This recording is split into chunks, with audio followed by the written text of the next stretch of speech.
नमस्ते दोस्तों।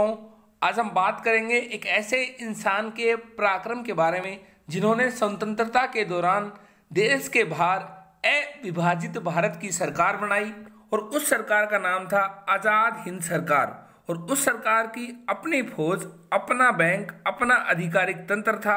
और उस पहली आज़ाद सरकार के वो प्रधानमंत्री, विदेश मंत्री, रक्षा मंत्री थे और उनका एक ही मकसद था लाल किले से तिरंगा फहराना और देश की गुलामी को जंजीरों से मुक्त कराना। यानी आज हम बात करेंगे नेताजी सुभाष चंद्र बोस के पराक्रम के बारे में, क्योंकि आज ही के दिन 23 जनवरी 1897 को उड़ीसा के कटक में नेताजी का हुआ था जन्म। बताएंगे हम आपको उनके बारे में, उनके बचपन और उनकी शिक्षा के बारे में बताएंगे, कैसे और किन परिस्थितियों में उन्हें प्रशासनिक सेवा में चौथा स्थान प्राप्त हुआ, और बताएंगे नेताजी और द्वितीय विश्व युद्ध के दौरान हुई घटनाक्रम के बारे में, बताएंगे उनके आज़ाद हिंद फौज के गठन के बारे में भी, और बताएंगे उनके मौत आज भी क्यों रहस्य बनी हुई है, और समझाने की कोशिश करेंगे और एग्जामिनर आपसे एग्जाम में कैसे क्वेश्चन पूछ सकता है। हम आपको बता दें, भारत के प्रमुख स्वतंत्रता सेनानी नेताजी सुभाष चंद्र बोस की जयंती पर हर साल 23 जनवरी को मनाई जाती है।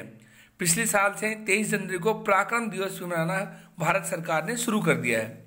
इस साल भारत सरकार ने गणतंत्र दिवस का पर्व 24 जनवरी के बजाय 23 जनवरी से मनाने का फैसला लिया है। अब ये हर साल सुभाष चंद्र बोस की जयंती से गणतंत्र दिवस पूर्व का आगाज होगा। भारत सरकार का ये निर्णय नेताजी के सम्मान और देश की स्वतंत्रता में उनके संघर्षों को याद रखने के लिए किया गया है। इस साल भारत सुभाष चंद्र बोस की 125वीं जयंती मना रहा है। सुभाष चंद्र बोस एक वीर सैनिक, योद्धा और महान सेनापति और कुशल राजनीतिक थे। इसके अलावा हम आपको बता दें, उन्होंने देश को अंग्रेजों की गुलामी से आज़ाद कराने के लिए आज़ाद हिंद फौज का गठन किया और आज़ाद हिंद फौज के गठन से लेकर हर भारतीय को आज़ादी का महत्व समझाने तक हर काम को किया। वे केवल भारत ही नहीं बल्कि दुनिया भर के लिए प्रेरणा है। तुम मुझे खून दो, मैं तुम्हें आज़ादी दूंगा, ये वह नारा है जिसने हर भारतवासी के खून को गर्म कर दिया और अंग्रेजों से लड़ने के लिए एक ऐसी ताकत दी जिससे हम देशभक्ति का नाम दे सकते हैं। एग्जामिनर आपसे पूछ सकता है, तुम मुझे खून दो, मैं तुम्हें आज़ादी दूंगा, ये नारा किसने दिया? आपका आंसर होगा सुभाष चंद्र बोस। बात करें उनके बचपन और उनकी शिक्षा की। सुभाष चंद्र बोस का जन्म आज ही के दिन 23 जनवरी 1897 यानी 1897 को उड़ीसा राज्य के कटक में एक संपन्न बंगाली परिवार में हुआ था। सुभाष चंद्र बोस के 7 भाई और 6 बहनें थीं। अपने माता पिता के साथ 14 बच्चों में वह 9वीं संतान थे। उनके पिता का नाम जानकी नाथ बोस और माता का नाम प्रभावती देवी था। सुभाष चंद्र बोस ने अपनी शुरुआती शिक्षा कटक के रेवेसाव कॉलेजिएट स्कूल में पूरी की। आगे की पढ़ाई के लिए 1913 यानी 1913 में कलकत्ता के प्रेसिडेंसी कॉलेज में दाखिला लिया। यहाँ से साल 1915 में उन्होंने इंटरमीडिएट की परीक्षा प्रथम श्रेणी में पास की और उनके माता पिता चाहते थे कि सुभाष चंद्र बोस भारतीय प्रशासनिक सेवा यानी आज की सिविल सर्विस की तैयारी के लिए उन्हें इंग्लैंड के लिए कैम्ब्रिज विश्वविद्यालय भेजा गया था। एग्जामिनर आपसे पूछ सकता है, सुभाष चंद्र बोस का जन्म कब हुआ? 23 जनवरी 1897 में। उनके पिता का नाम क्या था? जानकी नाथ बोस। माता का नाम क्या था? प्रभावती देवी। एग्जामिनर आपसे वनडे एग्जाम में पूछ सकता है। बताते हैं उन्हें कैसे और किन परिस्थितियों में प्रशासनिक सेवाएं यानी सिविल सर्विस में प्राप्त किया चौथा स्थान। ये किसी बड़ी उपलब्धि से कम नहीं था कि अंग्रेजों के शासन में जब भारतीयों के लिए किसी परीक्षा में पास होना तक मुश्किल होता है, तब नेताजी ने भारतीय प्रशासनिक सेवा की परीक्षा में चौथा स्थान हासिल किया। उन्होंने पद संभाला, लेकिन भारत की स्थिति और आज़ादी के लिए सब छोड़कर स्वदेश वापसी की ओर भारतीय राष्ट्रीय कांग्रेस से जुड़ गए। नेताजी और महात्मा गांधी के विचार कभी नहीं मिले, लेकिन दोनों ही नेताओं की मंशा एक ही थी, भारत की आज़ादी, देश के लाल किले पे तिरंगा फहराना और देश को गुलामी की जंजीरों से मुक्त करना। महात्मा गांधी उदार दल के नेता थे और सुभाष चंद्र बोस क्रांतिकारी दल का नेतृत्व कर रहे थे। बात करें उनके परिवार की, तो नेताजी ने अपनी सेक्रेटरी एमिलिया से शादी की थी, जो कि ऑस्ट्रियन मूल की थी, और उनकी अनीता नाम की एक बेटी है जो जर्मनी में अपने परिवार के साथ रहती है। बात करें नेताजी के द्वारा घटित द्वितीय विश्व युद्ध के दौरान घटनाक्रम। साल 1938 में सुभाष चंद्र बोस को राष्ट्रीय कांग्रेस पार्टी का अध्यक्ष भी निर्वाचित किया गया। एग्जामिनर आपसे पूछ सकता है सुभाष चंद्र बोस राष्ट्रीय कांग्रेस पार्टी के अध्यक्ष कब बने? 1938 में, और दोबारा बने थे 1939 में, लेकिन किसी कारणवश इन्होंने इस्तीफा दे दिया और उसके बाद इन्होंने स्थापना की थी फॉरवर्ड ब्लॉक की। एग्जामिनर आपसे पूछ सकता है फॉरवर्ड ब्लॉक की स्थापना किसने की थी? आपका आंसर होगा नेताजी सुभाष चंद्र बोस ने। कब की थी? 1939 में की थी। 1939 में इन्होंने कांग्रेस के पद से, अध्यक्ष के पद से इस्तीफा दे दिया था। उन्होंने राष्ट्रीय योजना आयोग का गठन किया। राष्ट्रीय योजना यानी प्लानिंग कमीशन, जो बाद में आज़ादी के बाद बना, उसका गठन किया आज़ादी से पहले।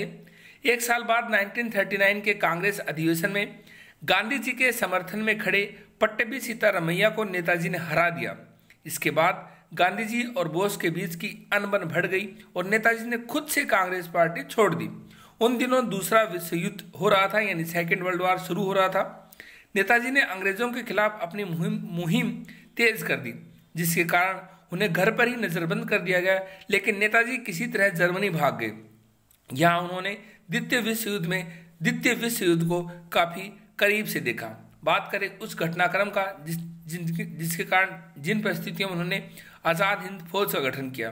देश की आज़ादी के लिए सुभाष चंद्र बोस ने 21 अक्टूबर 1943 को आज़ाद हिंद सरकार की स्थापना की।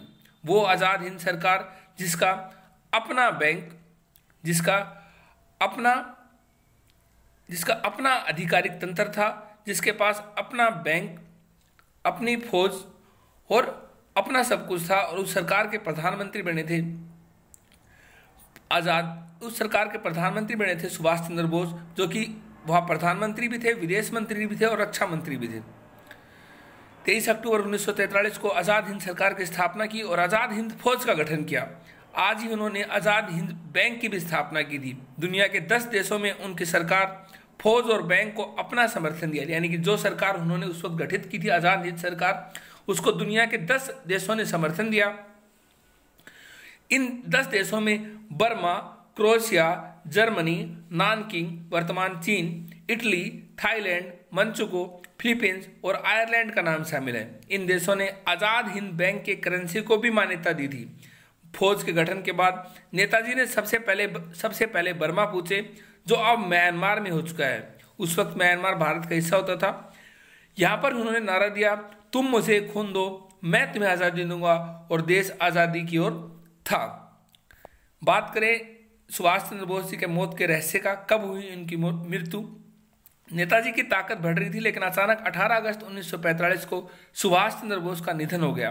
कहा जाता है कि सुभाष चंद्र बोस का हवाई जहाज मंचूरिया जा रहा था, जो रास्ते में लापता हो गया। आज तक ये नहीं पता चला कि सुभाष चंद्र बोस के हवाई जहाज का क्या हुआ, वह कहाँ गए, लेकिन उनकी मृत्यु हो गई थी आधिकारिक तौर से 18 अगस्त 1945 की। बात करें एग्जामिनर की फिर से, तो एग्जामिनर पूछ सकता है आज़ाद हिंद सरकार का गठन किसने किया था? 23 अक्टूबर 1943 को सुभाष चंद्र बोस ने किया था। कितने देशों का समर्थन था उसे? 10 देशों का समर्थन था। उस सरकार का अपना बैंक, अपना आधिकारिक तंत्र था, और उस सरकार में, आज़ाद हिंद सरकार में थे प्रधानमंत्री, विदेश मंत्री और रक्षा मंत्री थे सुभाष चंद्र बोस। उसका एक ही मकसद था, लाल तिरंगे पर झंडा फहराना और देश को गुलामी की जंजीरों से मुक्त करना।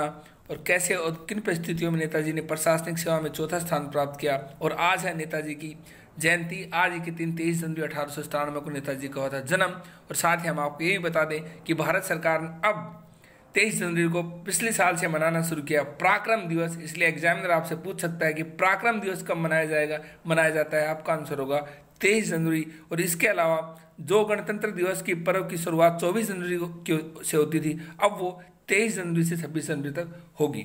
हमारे आज के सेशन में इतना ही। Thank you.